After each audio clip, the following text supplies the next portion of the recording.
Company solar system लगाने के लिए प्रेरित कर रही है। प्राकृतिक संसाधनों की लगातार कमी के चलते बिजली कंपनी द्वारा अब उपभोक्ताओं को सोलर ऊर्जा के लिए प्रेरित किया जाएगा, जिसके लिए विभाग द्वारा सोलर रूफटॉप अमृत महोत्सव के तहत अधिकृत वेंडर के माध्यम से सोलर सिस्टम लगाने वाली सब्सिडी दी जा रही है। शहर में अभी तक आधा दर्जन उपभोक्ताओं ने इसका उपयोग करना शुरू कर दिया। सर, एमपीपी द्वारा सोलर पैनल को भी प्राथमिकता दी जा रही है, क्या मामला है? चूँकि ये आज़ादी का 75वां वर्ष है, तो गवर्नमेंट की योजना है सोलर पैनल लगाने की। सारे घर पे सोलर पैनल लगे और उसका काफ़ी अच्छा प्रभाव आपके बिलों में दिखेगा। लगभग आपको प्रति किलोवाट 37,000 रुपये प्रति किलोवाट अप्रूव वेंडर से आपको लगाना पड़ेगा। और एक चूँकि 3 किलोवाट तक की जो सोलर होती है वो लगभग 400 यूनिट तक की बिजली बनाती है। तो जो भी अगर आपके 500 यूनिट बिल आते हैं उसमें से 400 माइनस होकर 100 यूनिट का ही बिल आपको भरना पड़ेगा। तो बिलों में एक तो अच्छी राहत हो जाएगी, दूसरी हमारा पर्यावरण भी इससे दूषित होने से बचेगा, क्योंकि जो अभी हम बिजली ले रहे हैं वो हम कोयले से हाइडल से हो रहा है, जिससे एक पर्यावरण भी दूषित हो रहा है। तो अच्छा होगा कि हम अपने पर्यावरण की तरह जवाबदारी भी समझेंगे, इससे 2-3 फ़ायदे होंगे। तो मेरा सभी से निवेदन है कि सभी लोग सोलर को अवश्य लगाएं और अपने पर्यावरण को भी बचाएं और अपने जेब खर्चे को भी बचाएं। बहुत बहुत धन्यवाद। कोयले की लगातार कमी के चलते बिजली कंपनी द्वारा अब सोलर ऊर्जा की ओर कदम बढ़ाने के लिए उपभोक्ताओं को प्रेरित किया जा रहा है। सहायक यंत्री शशि रंजन ने बताया कि सोलर सिस्टम लगाने से जहां उपभोक्ताओं के बिजली बिलों में कमी आएगी, वहीं सिस्टम लगाने की राशि की वसूली भी 1 वर्ष में हो जाएगी। सोलर सिस्टम से लगभग 20 वर्षों तक मुफ्त बिजली की व्यवस्था होगी। सहायक यंत्री रंजन ने ये भी बताया कि सोलर से बनने वाली बिजली का घर में उपयोग करने के बाद यदि अतिरिक्त बिजली बचती है तो उसे बिजली कंपनी को सप्लाई कर सकते हैं। इसके लिए बिजली कंपनी द्वारा बाकायदा एक मीटर उपभोक्ता के घर में लगाया जाएगा। सोलर से उत्पादन बिजली और विद्युत कंपनी की सप्लाई के बीच के अंतर की राशि का भुगतान उपभोक्ता को करना होगा। सर, देखने में आ रहा है कि लगभग कुछ स्थानों पर लगाया भी गया है सर इनको। करीबन हमारे यहाँ लगभग 6-7 जगहों पे लगा दिया गया है। आप पप्पू पटेल जी के यहाँ लगाया गया है। करीबन उनके यहाँ बिल महीने का आता था 12 से 13 हज़ार रुपये, जो कम होकर 2 से 2.5 हज़ार रुपये हो गया है। हमारे यहाँ चंद्र प्रकाश टिलवानी जी ने लगवाया है, स्नेह स्कूल में लगाया गया है, श्री जी हॉस्पिटल में लगाया गया है। मेरा सभी से कहना है कि आप लोग जाएं, इनके यहाँ देखें, बिलों को इनके कंपेयर करें। आपको निश्चित एक उदाहरण मिलेगा कि हमको भी लगाना चाहिए। 7-8 जगह और 2-3 जगह भी हमारे पास प्रस्ताव आ गए हैं। लोगों में जागरूकता बन रही है और हम भी धीरे धीरे कैंप लगाकर जागरूकता बना रहे हैं। आप भी लोगों से मिलें। 7-8 जगह हमारे यहाँ जो लगा रखा है, टिलवानी जी के यहाँ लगा रखा है, हमारे यहाँ मैंक जी के यहाँ लगा रखा है, और भी लोगों के यहाँ लगा रखा है। सब जहाँ जाकर आप देखें। ट्रांसपोर्ट नगर को रिंग रोड पर स्थानांतरित करेंगे। नगर पालिका द्वारा करोड़ों रुपए की लागत से ट्रांसपोर्ट नगर में सीसी रोड का निर्माण किया गया, जिस पर अब ट्रांसपोर्ट संचालकों ने वाहन खड़े करके कब्जा कर लिया है, जिससे मार्ग से गुजरने वालों को परेशानियों का सामना करना पड़ता है। कुछ वाहन तो स्थायी रूप से खड़े हैं, जो दुर्घटना का कारण बन रहे हैं। शहर एक औद्योगिक नगर होने से क्षेत्रफल लगातार बढ़ता ही जा रहा है, जिससे ट्रांसपोर्ट नगर में शहर के मध्य आ गए हैं। नगर पालिका द्वारा नागरिकों की सुविधा के लिए ट्रांसपोर्ट नगर में करोड़ों रुपए की लागत से सीसी रोड का निर्माण किया गया। सीसी रोड का निर्माण होने के बाद आम नागरिकों को आवागमन में राहत तो नहीं मिली, लेकिन ट्रांसपोर्ट संचालकों ने स्वयं के वाहनों को स्थायी रूप से खड़ा करना शुरू कर दिया, जिससे बारिश के दिनों में 2 पहिया वाहन चालक महिलाओं और युवतियों को दुर्घटना का शिकार होना पड़ रहा है। इंगोरिया ब्रिज के समीप तो कुछ वाहन लंबे समय से स्थायी रूप से खड़े हुए दिखते हैं। शुक्रवार को मामले की शिकायत एसडीएम आशुतोष गोस्वामी से की गई। एसडीएम गोस्वामी ने सीएमओ भविष्य कुमार खोबरागड़े को सरकारी जमीन चिन्हित कर ट्रांसपोर्ट नगर को शहर से बाहर करने के निर्देश दिए। प्रथम दृष्टया ट्रांसपोर्ट नगर को नए रिंग रोड के आसपास सरकारी भूमि पर स्थानांतरित करने की कवायदें शुरू हो गई हैं। गौरतलब है कि शुक्रवार को एसडीएम गोस्वामी और सीएमओ खोबरागड़े की संयुक्त बैठक नगर पालिका कार्यालय में हुई, जिसमें अतिशीघ्र ट्रांसपोर्ट नगर को शहर से बाहर करने की बात पर सहमति बनी है। सर, शहर के ट्रांसपोर्ट नगर में अव्यवस्थित वाहन खड़े रहते हैं, जिससे बार बार जाम की स्थिति निर्मित होती है। सर जी हाँ, मीडिया के माध्यम से और वहाँ के जो रहवासी उनकी तरफ से ऐसा एक शिकायत बार बार आ रही थी कि जो ट्रांसपोर्ट के व्हीकल्स हैं, बड़े बड़े टैंकर जिसमें शामिल हैं, वो बेतरतीब ढंग से खड़े रहते हैं और जो आवागमन का रास्ता कहीं ना कहीं बाधित होता है। तो इस संबंध में मैं और तहसीलदार साहब हम दोनों वहाँ पर गए थे मीडिया की प्रेजेंस में, और हमारे द्वारा देखा गया कि हाँ सच में बड़े बड़े टैंकर्स हैं वहाँ पे रखे हुए हैं, पुराने समय में कहीं ना कहीं वो बाहरी एरिया हुआ करता था ट्रांसपोर्ट नगर, अब कहीं ना कहीं शहर का जब एक्सपेंशन हुआ है, विस्तारीकरण हुआ है, तो वो शहर के अंदर आ गया है। तो मुझे पूरी उम्मीद है हम लोग अभी सारे खसरे वगैरह जो रिकॉर्ड्स हमारे चेक कर रहे हैं, कोई भी ऐसी शासकीय भूमि हमको उपलब्ध हो पाती है। हमारा मेन फोकस है कि जो बाईपास जो ज़मीन है, बाईपास जो रोड निकला है इंगोरिया रोड से जो भीलचूड़ा वाड़ीचूड़ा की तरफ जाता है, वहाँ पे भी एक ब्रिज का काम जो अधूरा रह गया रेलवे ब्रिज का, तो उस बारे में भी हम लोग अधिकारियों से बात करेंगे और वहाँ पर ही आसपास यदि शासकीय भूमि हमको मिलती है तो हम लोग ट्रांसपोर्ट नगर शिफ्ट करने के लिए एक आम सहमति बनाते हुए सबकी रजामंदी लेते हुए वहाँ पे शिफ्टिंग की हम लोग कार्रवाई करेंगे। आवारा मवेशियों से शहरवासियों को राहत दिलाने के लिए नगर पालिका ने मेहतवास स्थित खड़खड़ बाबा के समीप रिक्त पड़ी भूमि को चिन्हित कर प्रस्ताव बनाकर कलेक्टर कार्यालय को भेज दिया। ये बात एसडीएम आशुतोष गोस्वामी ने शुक्रवार को नगर पालिका कार्यालय में प्रशासक के रूप में कही। उन्होंने कहा कि गौशाला निर्माण के लिए नगर पालिका ने तैयारियां पूरी कर ली है, अब सिर्फ विभागीय लेटर का इंतजार है। सर, शहर में लगातार आवारा मवेशियों की संख्या बढ़ती जा रही है, ऐसे में गौशाला के लिए आप लोगों ने नया विजिट किया सर? जी हाँ, मेहतवास क्षेत्र में एक गौशाला का प्रपोजल बन के आया है तहसीलदार साहब और सीएमओ साहब की तरफ से। इसमें विधिवत आवेदन भी कर दिया गया है सीएमओ नगर पालिका के द्वारा। 10,000 की चालान राशि भर दी गई है। हमारी तरफ से भी पूर्ति करके पूर्ण रूप से फाइल तैयार करके कलेक्टर महोदय के यहाँ प्रेषित की गई है। आज भी मेरी दूरभाष पे बात हुई है नजरुल अधिकारी से और मुझे उम्मीद है जल्दी से जल्दी हमको एक रिजल्ट मिलेगा वहाँ से। और शासन की जो प्रक्रिया है उसको तो पूर्ण करना ही पड़ेगा और इन प्रिंसिपल हम लोगों की तरफ से पूरा प्रपोजल तैयार हो गया है। अब जैसी वहाँ से ओके होती है, मुझे उम्मीद है कि जल्दी से जल्दी गौशाला की हमको प्राप्त हो पाएगी नगर पालिका क्षेत्र को। सीएमओ भविष्य कुमार खोबरागड़े ने बताया कि आसपास के पंचायतों में बनी गौशाला की जानकारी संग्रहित की जा रही है। अतिक्रमण दल द्वारा आवारा मवेशियों को पकड़कर इन गौशालाओं में शिफ्ट किया जाएगा। ये जो गौशाला के मामले में आपने जो पत्र लिखा था गोपालन विभाग को, इसका क्या हुआ सर? ये चूँकि शहर में आवारा मवेशियों की जो संख्या है वो बढ़ती जा रही है और आसपास के चूँकि शहर से खेत लगे हुए हैं, तो सामान्य रूप से प्रक्रिया ये लोग करते हैं कि गाय को उधर शहर की तरफ खदेड़ देते हैं। हम लोग लगातार गाय बाहर निकालने की कार्रवाई तो कर ही रहे हैं और गौशाला आवंटन के लिए भी शासन से हमने मांग कर रखी है, वह भी हम उपलब्ध नहीं हो पाई है। पशुपालन विभाग को जरूर उप संचालक को हमने एक पत्र लिखा है कि ग्राम पंचायत स्तर पर जो गौशालाएं शासन द्वारा बनाई गई, कृपया वो उसमें हमको अवगत करा दें कि कितनी गाय हम वहाँ पे या कितने आवारा मवेशी वहाँ हम बेच सकते हैं, तो उनको हम वहाँ शिफ्ट कर देंगे, पहली बात।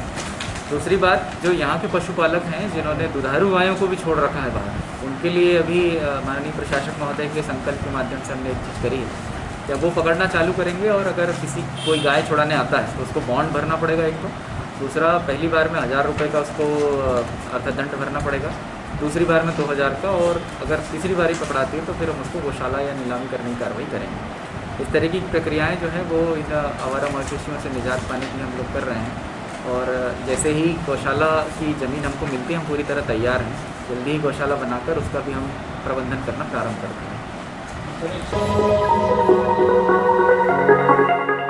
पुराने बस स्टैंड से बसों का संचालन होगा बंद। नगर पालिका द्वारा करोड़ों की लागत से बने राजा जन्मेजय स्टैंड से बसों का संचालन करने के लिए प्रक्रिया शुरू कर दी गई है। कार्यवाही के दौरान पहले समझाइश दी जाएगी, इसके बाद भी न माने तो बस चालकों पर चालानी कार्रवाई की जाएगी।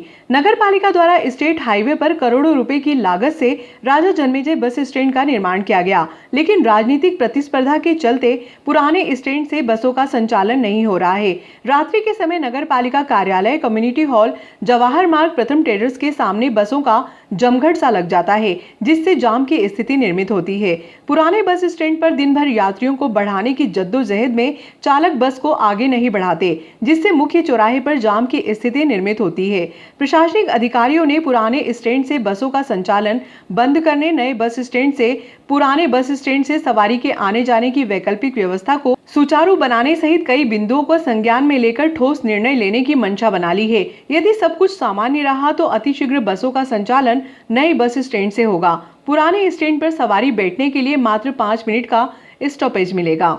सर, नगर पालिका ने करोड़ों का नया बस स्टैंड राजा जन्मेजय बनाया है, वो सूना पड़ा हुआ और शहर के मध्य पुराना बस स्टैंड पर बसों का जमघट लगा रहता है। सर जी हाँ, राजा जन्मेजय के जो बस स्टैंड है मेरे द्वारा सीएमओ साहब की उपस्थिति में, जीएस की उपस्थिति में उसको विजिट भी किया गया था पूर्व में।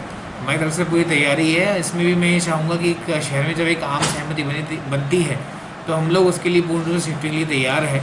अभी कुछ इश्यूज़ बताए गए थे कि कुछ लोगों का ये कहना था कि थोड़ा दूर पड़ता है, ऑटो करना पड़ेगा, लेडीज़ की थोड़ा प्रॉब्लम आएगी। तो ये सब इश्यूज़ हैं, जब एक आम सहमति बनती है, सब इश्यूज़ जब आंसर हो पाएंगे तो हम लोग शिफ्टिंग कर देंगे उसके लिए। थैंक्स। बिरला ग्राम स्थित लोहे के पुल पर पति पत्नी के विवाद ने मारपीट का रूप ले लिया, जिसमें पति के पिता गंभीर रूप से घायल हो गए, जिन्हें उपचार के लिए जनसेवा के आईसीयू में भर्ती कराया गया। बिरला ग्राम स्थित लोहे के पुल निवासी जितेंद्र पिता रमेश चंद्र भनोपिया का विवाद 10 वर्षों से पत्नी कांता भनोपिया से चल रहा था। लगभग 1 माह से पति पत्नी दोनों ससुर रमेश चंद्र भनोपिया के मकान में एक साथ रहने लगे थे। मकान पर कब्जा करने की बात को लेकर जितेंद्र और कांता में दोबारा विवाद हो गया। विवाद को लेकर जितेंद्र के परिजनों ने पुलिस से गुहार लगाई। शुक्रवार को शिकायती आवेदन मिलने के बाद समझौते को लेकर बातचीत चल ही रही थी, इसी दौरान मारपीट हो गई। पति जितेंद्र ने आरोप लगाया कि भेरूलाल पटेल और ईश्वर पटेल दोनों निवासी उनेल ने पिता रमेश चंद्र के साथ मारपीट किया और गला दबाने का प्रयास किया, जिससे पिता घायल हो गए, जिन्हें उपचार के लिए जनसेवा की आईसीयू में भर्ती कराया गया। क्या नाम है आपका? चंदाबाई भनोपिया। हाँ, क्या घटनाक्रम हुआ आज? अरे हम समझौता करने से उनके भाइयों को बुलाया था, तो समझो पर राजी नहीं है। तुम्हारी पुरानी रिपोर्ट निकालूंगा, सबको फंसूंगा, तुमको देखो तो सही जेल करूँगा, तुम्हारे छोरे को तुमको अभी तुम्हारी 12 बजाता वो करके मेरा आदमी को धक्का दिया, ना गिर गया एकदम, नाखून लग गया, चाटे की मारी। तो क्या नाम है जिनको धक्का दिया, उनका क्या नाम है? रमेश चंद्र भनोपिया। कहाँ पे हुई घटना है? ये बिलाक के पीछे टाकरी 29 लोग। किसने धक्का दिया? भेरू ने। और कितने लोग थे उनके साथ में? उनके साथ में 5-6 लोग थे, बहुत सारे थे वो लोग। उनका छोटा भाई भी था। गला दबाने की कोशिश करी, मेरा छोरा समझाने, वो कह रहा भाई साहब समझौता कर लो, समझौता कर लो भैया। हम तो अभी भी मेरे बड़े भाई ने किया तो मैं माफ़ी भी मांग रही हूँ आपसे, मैं सब तरफ से माफ़ी मांग रहा है मेरे बच्चे, फिर भी वो माफ़ी लेने में है नहीं, समझौता में राजी नहीं हो रहा है। ने मेरे आदमी का को चाटा देकर गला घोटने की मत करी, ने मेरे को धक्का दे दिया, उनकी बहन ने भी, उनके भाई ने भी। कितने लोग आए थे कम से कम? कम से कम उनके भाई थे 5-6 जने थे और 2 नागदा के थे। ये 5 कहाँ से आए थे? बाहर से आए थे? बाहर से आए थे, मुंडेल से।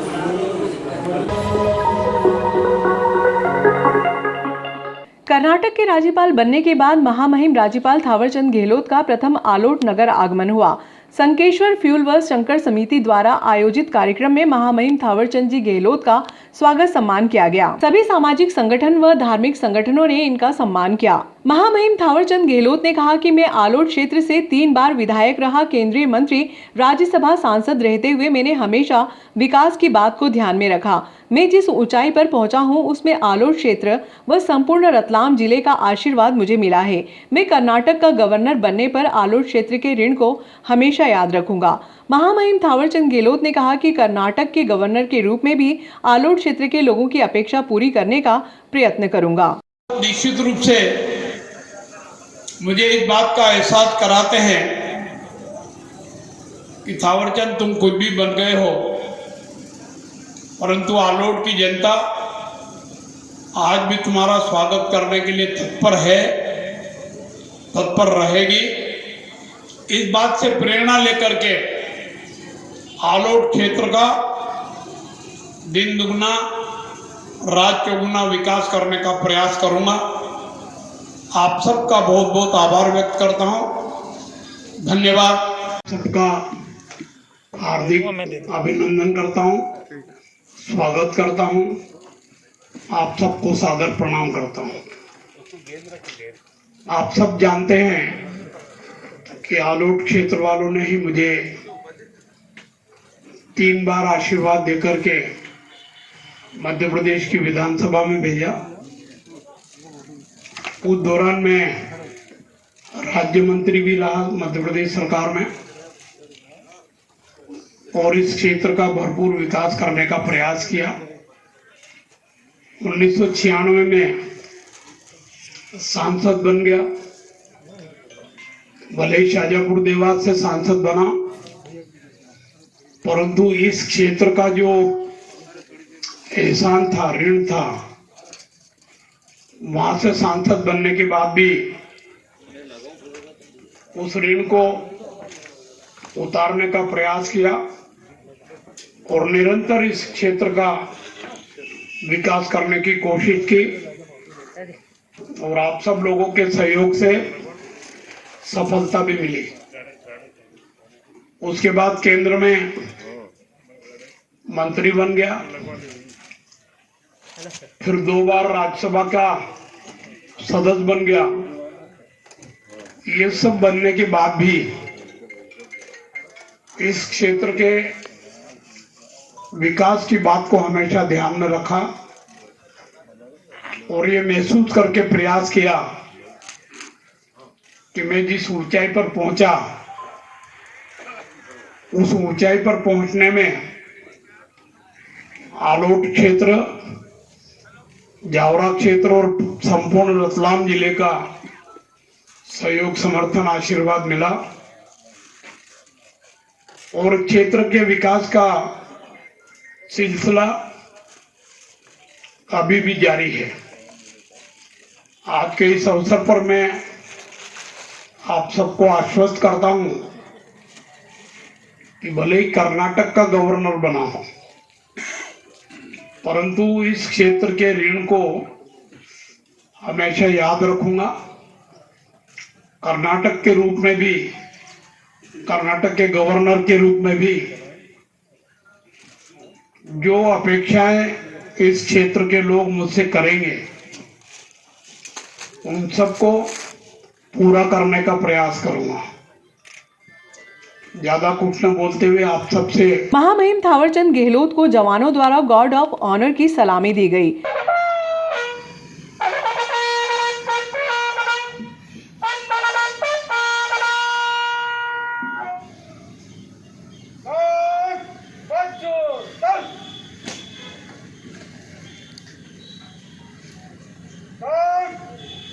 राहुल पीछे जाओ, समृद्धि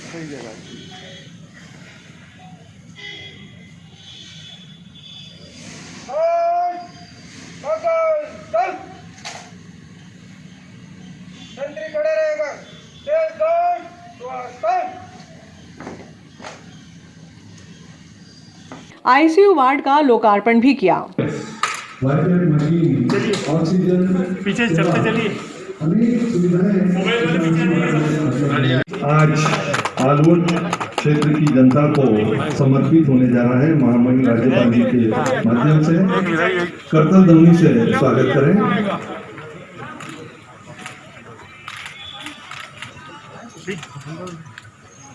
अध्यक्ष आदरणीय उपेंद्र सिंह जी, आलोट विधानसभा के लोकप्रिय पूर्व विधायक आदरणीय जितेंद्र सिंह जी, गहलोत साहब, साथ में उपस्थित मेरे सभी वरिष्ठ जन।